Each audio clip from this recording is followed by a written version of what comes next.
Hey, what's up, peeps? This is Julian Williams here at the distance. I got a video for you guys this evening. This is a video that's been a long time coming. It's a video on Harry Greb. Surprisingly, in my time here on YouTube, I have not put out a video on Harry Greb. Shame on myself, I know. But, 10, 11 years later, it's time for me to make a Harry Greb video. There have been a couple videos on Harry Greb. I know BoxPred had a video a few years back, missed the channel. And there's another channel that's extremely popular that had a video on Harry Greb, and I really hate that I don't know the channel to give props on making a video, but it was a pretty good video. Anyway, Harry Greb, out of Pittsburgh. Pittsburgh is where my origin is from. My dad is from Pittsburgh. My grandparents are from Pittsburgh. So Pittsburgh has a great fighting history. There's even a Facebook page on Pittsburgh boxing, which is interesting to me. But Pittsburgh had, Harry Greb, one of the greatest pound for pound fighters ever. Charlie Burley was out of Pittsburgh, one of the greatest technicians in the ring of all time. One of the dirtiest fighters of all time, Fritzy Zivic, is from Pittsburgh. So I mean, Pittsburgh just had some smash mouth, had a smash mouth style according to my dad. My dad used to fight in those streets growing up, apparently, and he used to tell me. It's funny because when my dad taught me how to fight, he used to teach me some dirty shit. I hate that I'm admitting it on video. Hopefully, my dad doesn't see it. I don't really care if he sees it or not, but it's the truth. But Pittsburgh just has a deep history in boxing, and like I said, if you guys have Facebook, just check it out. Everybody has a Facebook. Why am I saying that? But check it out. It's like a Pittsburgh boxing page. And once I find it, I might have to put the link in the description. Anyway, we're going to talk about Harry Greb. 298 fights. I want to say like 261 wins, 17 defeats, 19 draws, and one no contest. Fought against several great fighters of his time. Former middleweight champion, defeating Johnny Wilson in 1920. I believe it was 1923. He defeated Johnny Wilson. Defeated Gene Tunney for the light heavyweight belt in 1922.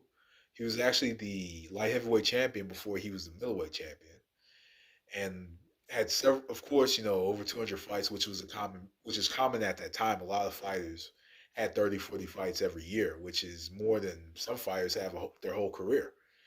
It was common back then.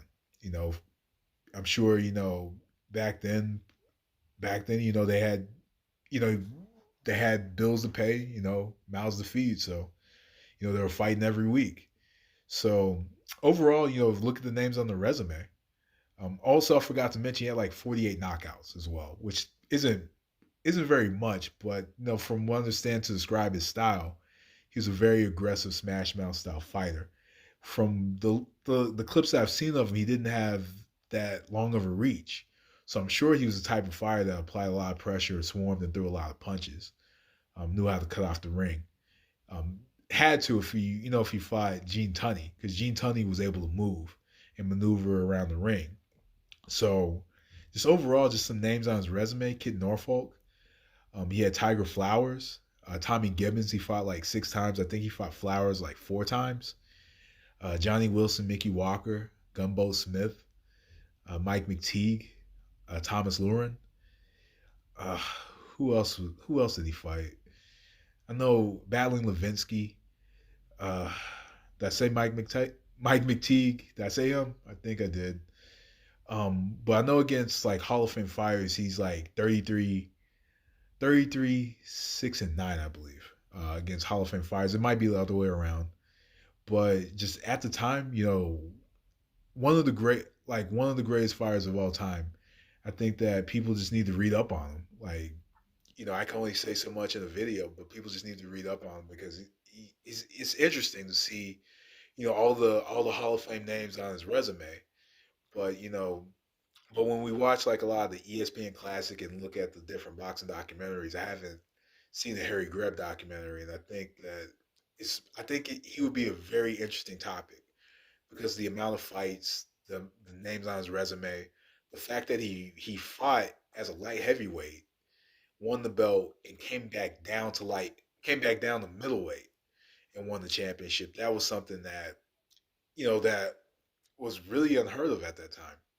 Also, he gave black fighters a chance with Kid Norfolk, Tiger Flowers. Something that people like John L. Sullivan wouldn't give black fighters the time of day. Harry Greb, fought any and everybody, didn't duck nobody. Like just look at the resume. There's nobody he could have ducked possibly. Anyway, let me guys know what you think. And also in the comments, who do you think? I just want you guys' opinion because this was kind of a debate that I had with somebody a few days ago. Pound for pound, who are your top three fighters of all time? Who would you rank top three of all time pound for pound? For me, I'm gonna go with Sugar Ray Robinson number one. My number two is gonna be Muhammad Ali, and my number three is actually gonna be Henry Armstrong. Who do you guys have in your top three pound for pound fighters? I just want to know in the comments section below. Let me know. Anyway, I am out of here. I got some things to do. I will see you guys tomorrow and have a couple more videos for you. Anyway, let me know what you think of Harry Greb. And if you haven't researched him, look into it. There's some great information. Oh shit, there was one fight. I guess I don't know if I mentioned Gene Tunney. He had like a trilogy with Gene Tunney. How the hell did I forget that if I didn't mention that before? Anyway, I got some more stuff lined up for you guys. Thanks for giving me a look. That was a distance. I'm out of here. Peace. That was like my middle finger. Shit. Peace.